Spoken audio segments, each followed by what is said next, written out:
Hi guys, I'm Isabel. I'm a content creator based in New York City, and today I am here to talk to you guys about, few things beauty related with the Naya Beauty app. My name is Thea. I'm the founder of Naya Beauty app, and it's a new app that's coming out on Apple stores and Google Play for women to meet up with other makeup professionals so they can get one-on-one advice and tutorials for skincare, makeup, and then we're also going to be introducing hair. So I am doing an interview today with Isabel Tan that you can find on Instagram, and her handle is @prettyfrowns. And she has a beautiful feed with fashion and fitness.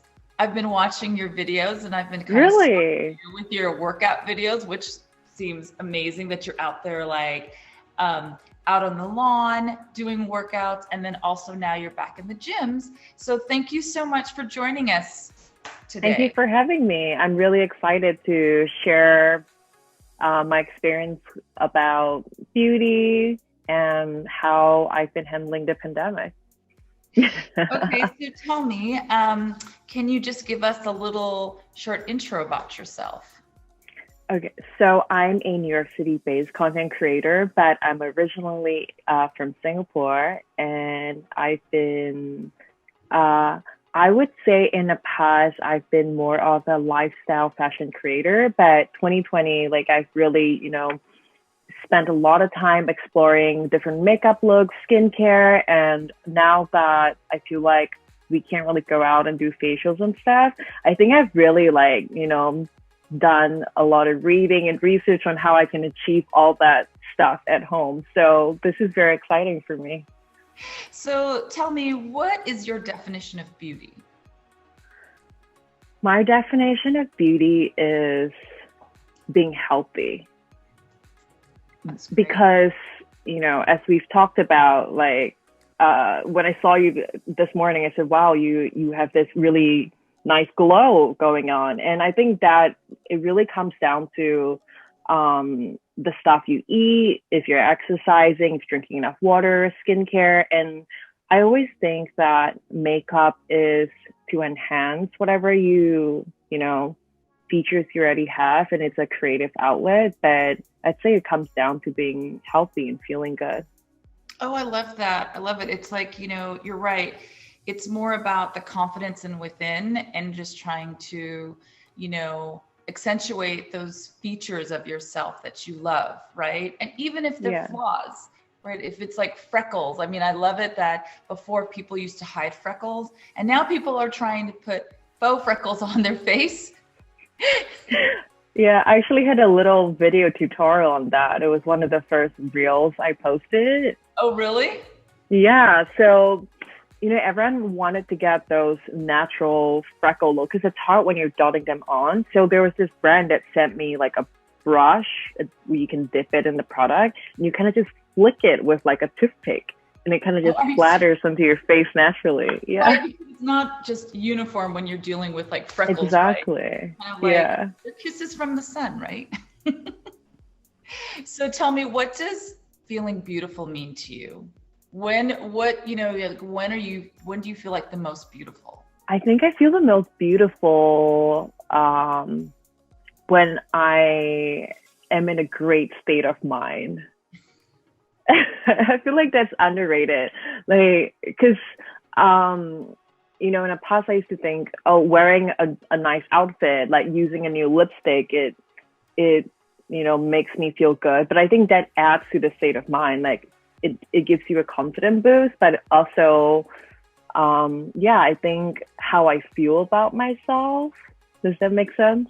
Yeah, it does. I mean, I was going through your past stories, and you were talking about going to see your therapist and working through issues. And so I guess it's really kind of balancing yourself, right? It's not just the outside, but it's also the inside, making sure that you kind of check yourself and where your mind is at. So I guess, it all leads back to confidence and empowerment, right? And I guess if you've empowered yourself in your mind of knowing yourself, that kind of accentuates beauty also. To me, it does.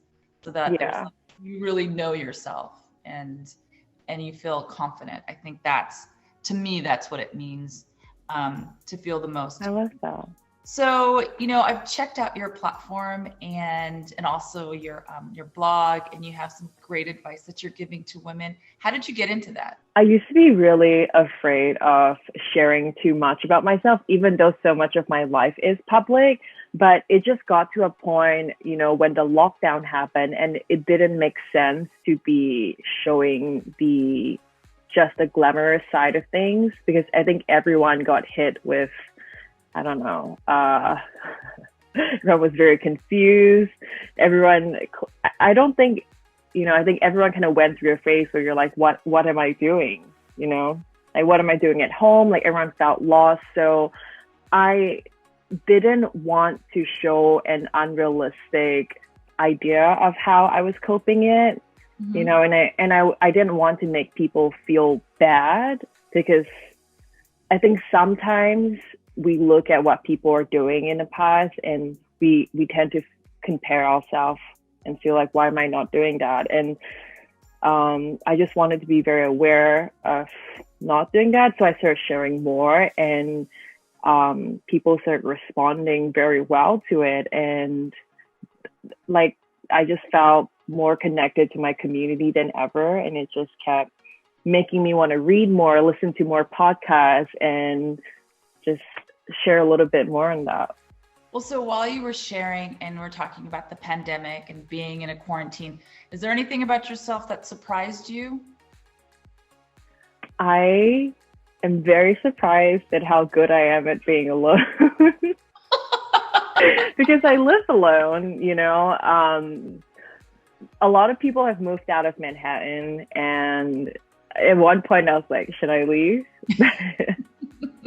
Everyone left, but I think I've learned to really enjoy my own company. Oh, really? And yeah, I know, which is something I think everyone should.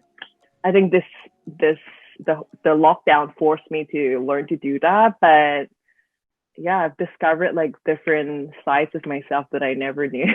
Well, I guess it's like, when they say that they're alone, I feel okay being alone, and then truly being alone, right? Like, you're isolated, because you can be alone, like living in your own apartment and just being by yourself. But then when you leave your house, you're amongst so many people, right? But during the quarantine, you couldn't even be around people. So you're truly alone. Yeah, truly, because I would sometimes, do my grocery run, and I like take the bike and ride down Soho, and there was no one. It was so strange. Yeah. And I think in the beginning I would, feel the need to FaceTime someone throughout the day and like make my day really full. Mm-hmm. But it got to a point where I was like, you know what? I'm going to wake up and just have a cup of tea and put on a face mask. And I'm okay with that. Like, just learning to sit by yourself and be okay with that. I think that took me months to get to that point. So you left Singapore. Originally you're from Singapore, and you moved to New York City. So what attracted you to New York City? What brought you there? I feel like everyone kind of moves here for the same reason. There's so much culture. There's so much room for creativity and growth. And I think the main thing was that I felt like this was a city I could learn from. Okay. And not just with career, but with life. Mm-hmm. And I think since I've moved here, a lot more doors has opened for me.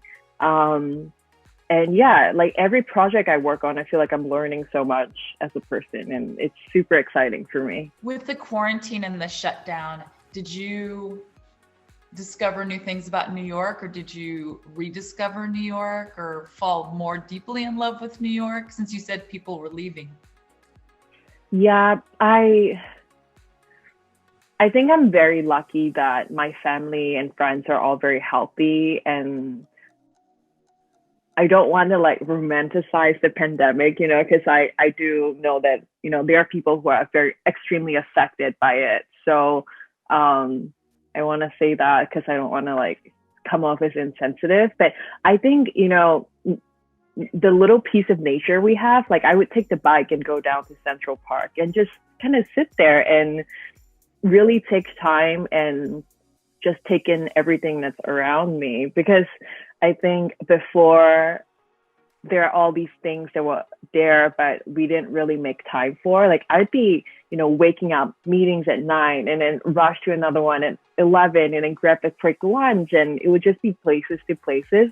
But yeah, like I also discovered a pizza spot because New York is now open. Mm-hmm. So I just discovered a pizza spot down the road that I never like tried.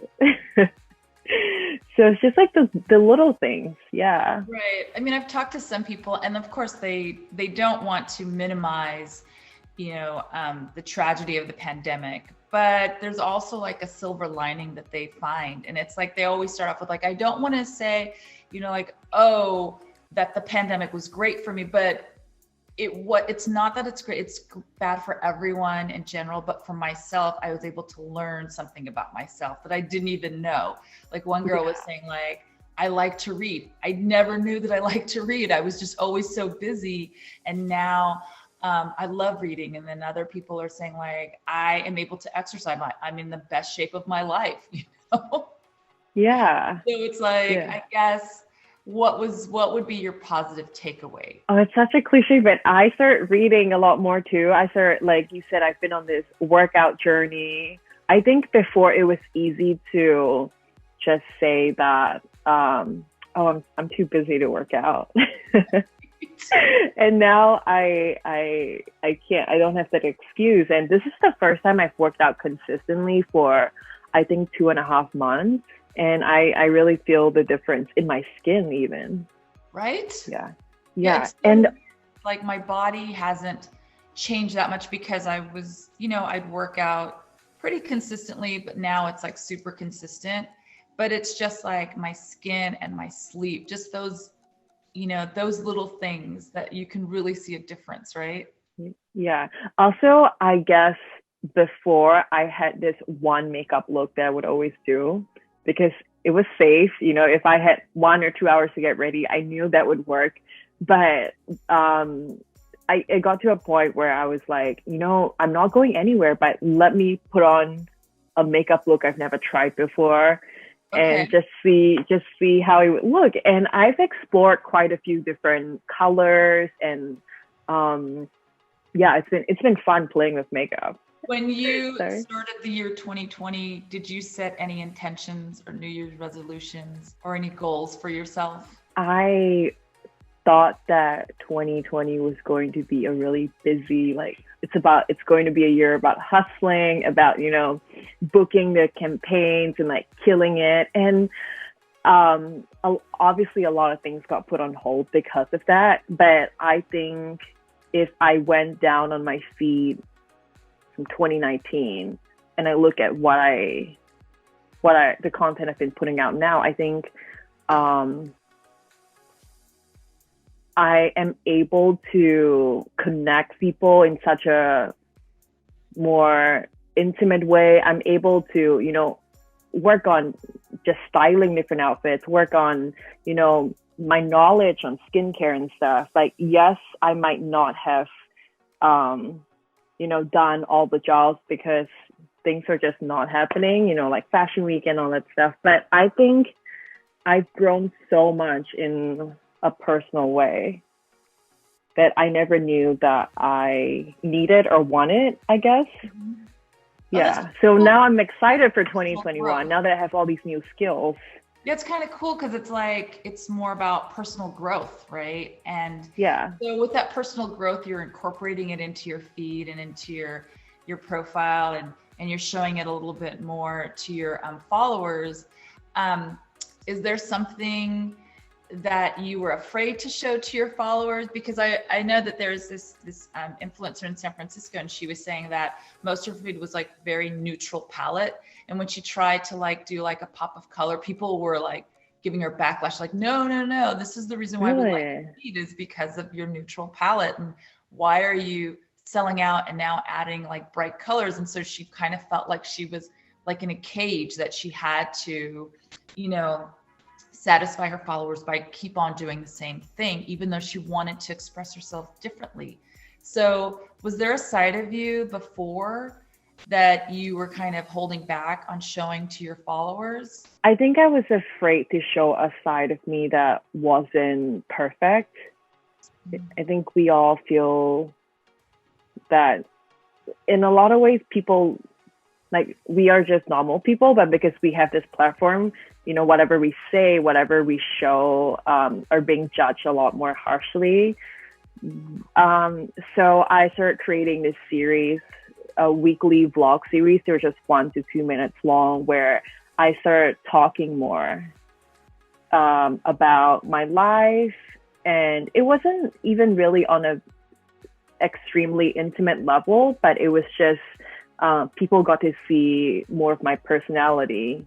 Mm-hmm. And like, say, I've never done an interview this long, you know? Oh, really? And yeah, because when you do when I do my content, or when I do interviews, it's usually extremely, you know, like, it's edited, it's cut, and it's sometimes an editor would like help you rephrase things in a better way. So when I was talking on these vlogs, it was very like how I would talk to a friend. And I think that has taught me that, like, I don't have to be afraid of showing myself. To hear the full conversation, click the link below and follow us on Instagram @NayaBeautyApp. Thanks for watching.